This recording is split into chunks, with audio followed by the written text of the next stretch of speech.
I soon learned to know that flower better. On the little prince's planet, there had always been very simple flowers, decorated with a single row of petals so that they took up no room at all and got in no one's way. They would appear one morning in the grass and would fade by nightfall. But this one had grown from a seed brought from who knows where,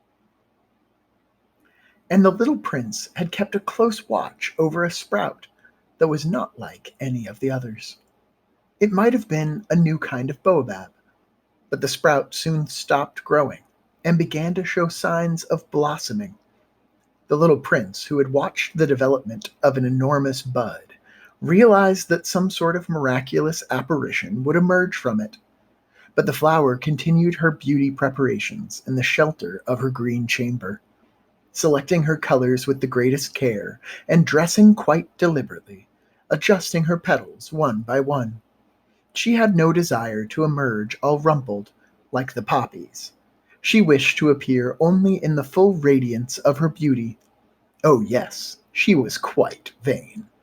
And her mysterious adornment had lasted days and days, and then one morning, precisely at sunrise, she showed herself. And after having labored so painstakingly, she yawned and said, Ah, I'm hardly awake. Forgive me. I'm still all untidy. but the little prince couldn't contain his admiration. How lovely you are, Aren't I? the flower answered sweetly. And I was born the same time as the sun. The little prince realized that she wasn't any too modest, but she was so dazzling. I believe it's breakfast time. She had soon added, Would you be so kind as to tend to me? and the little prince, utterly abashed, having gone to look for a watering can, served the flower. She had soon begun tormenting him with her rather touchy vanity. One day, for instance, alluding to her four thorns, she remarked to the little prince, I'm ready for tigers, with all their claws. "There are no tigers on my planet," the little prince had objected.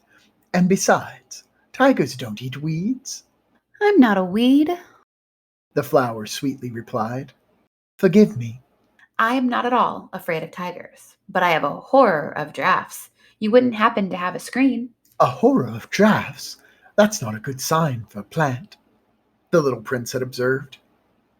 "How complicated this flower is."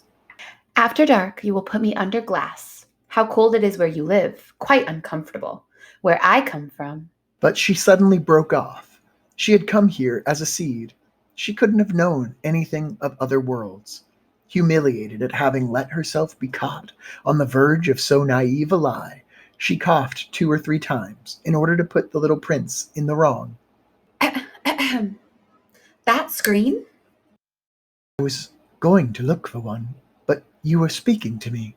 Then she made herself cough again, Ahem. in order to inflict a twinge of remorse on him all the same.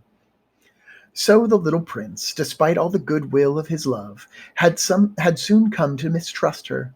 He had taken seriously certain inconsequential remarks and had grown very unhappy. "I shouldn't have listened to her," he confided to me one day. "You must never listen to flowers. You must look at them and smell them.